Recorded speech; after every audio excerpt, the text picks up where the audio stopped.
রাজশাহী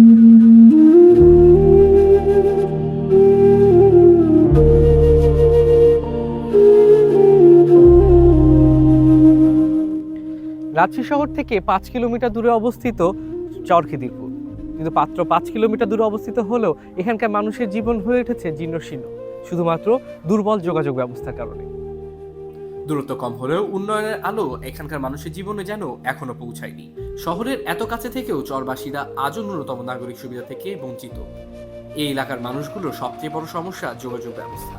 রাজশাহী শহর থেকে চরে আসার প্রধান মাধ্যম নৌকা, কিন্তু নদীর পানি কমে গেলে শুরু হয় চরম ভোগান্তি। এই 4 মাস বন্যার পানি থাকে, তখন নৌকায় চড়ে যাই, তারপরে তখন খুব অসুবিধে হয়। পানিটা নামে যায় তখন সকালে গা টলি, তাছাড়া না তো হাঁটে যেতে হয়, খুব কষ্ট হয় আমাদের। প্রথমে নৌকা, তারপর মাঝে চরে নেমে বাইক বা ট্রাক্টর করে কাঁচা পথ পাড়ি দিতে হয়। এরপর আবার নৌকায় উঠতে হয় গন্তব্যে পৌঁছাতে। একটি যাত্রায় একাধিকবার যানবাহন বদলাতে হওয়ায় বাড়ে সময়, কষ্ট এবং খরচ সবকিছু। বিশেষ করে শিক্ষার্থী, বয়স্ক ও অসুস্থ মানুষের জন্য এই যাত্রা হয়ে ওঠে ঝুঁকিপূর্ণ। শিক্ষা ব্যবস্থা চিত্র হতাশাজনক। চরের স্কুল থাকলেও নেই পর্যাপ্ত ভালো শিক্ষক। শিক্ষকের অভাবে নিয়মিত পাঠদান হয় না, ফলে এখানকার শিশুরা শিক্ষার আলো থেকে ধীরে ধীরে বঞ্চিত হয়ে পড়ছে। ছেলেপিলি গেলাম যে একটু শিক্ষা করব, সেই ধরেন যে নাই।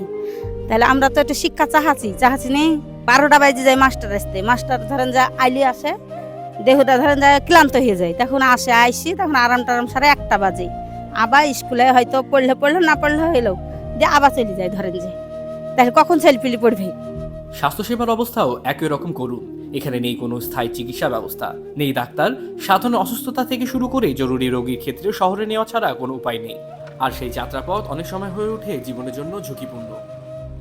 রিমোট একটা এলাকা, এই রিমোট এলাকায় মানুষের যাওয়া আসাটা হচ্ছে মেন প্রবলেম। এবং এইখানে এই প্রবলেমের কারণেই মূলত ওই আপনার স্কুলে শিক্ষকরা থাকতে চায় না। তারপরে এখানে ওই সামনে চর মাজারদিয়াতে একটা ক্লিনিক আছে, স্বাস্থ্য ক্লিনিক। আমাদের এক্স চেয়ারম্যান নজরুল সাহেব ওটা তার মায়ের নামে একটা হাসপাতাল করে দিয়েছিল, সেখানেও আপনার ডাক্তার থাকতে চায় না। তো এইটার এই কারণটাই হচ্ছে যোগাযোগ ব্যবস্থা।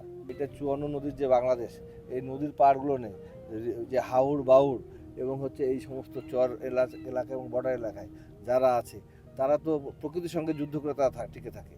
তারা তো আর আমাদের মতো তো আরামে এসে শহরে বসবাস করে না। সেই জন্য আমার এদের জানতে এবং বুঝতে এবং এদের সমস্যার উপলব্ধি করার জন্য আমার বারবার এখানে আসা, এবং আমি সচেষ্ট আছি আগামী দিনে যদি আমরা সুযোগ পাই, আল্লাহ তাআলা যদি আমাদের সুযোগ সৃষ্টি করে দেন, আমরা এদের জন্য কাজ করবো ইনশাআল্লাহ। চরের মানুষ উন্নয়ন চায় ন্যূনতম মানবিক অধিকার। তাদের দাবি সহজ যোগাযোগ ব্যবস্থা, মানসম্মত শিক্ষা, প্রাথমিক স্বাস্থ্যসেবা। প্রশ্ন হলো, শহরের এত কাছে যদি মানুষ এমন দুর্দশায় থাকে, তবে উন্নয়নের এই বাংলাদেশে চরবাসী ভাগ্যে কবে আসবে স্বস্তি? আলামিন মাহি, স্কাই বাংলা, রাজশাহী।